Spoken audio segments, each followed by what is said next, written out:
Hello, all you dogs and cats, and welcome to Buzzword, the game show where knowing the word is the whole reward.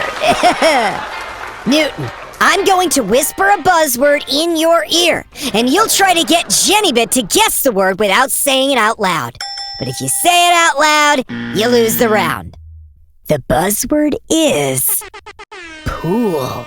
Okay, sometimes I like to go swimming in a... Lake? Okay, not a hot tub, but a... Oh, jacuzzi! It's, it's another word for the game billiards! Oh, pool! It's pool, right? Yes! Great job, guys! Nice work!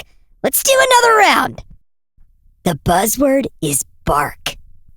Okay, you see this on trees? Leaves? Okay, it's, a form of chocolate. Milk? I know! It's the sound a dog makes! Oh, bark! It's bark! Right on! Haha, yeah! You two are on fire! Alright, time for the bonus question. What is it called when one word has multiple meanings?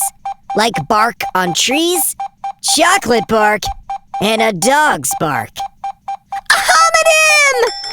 Oh, that's right, Jennybit! When a word has multiple meanings, it's called a homonym. Great job, Jennybit and Newton. We'll see you next time on Buzzwords.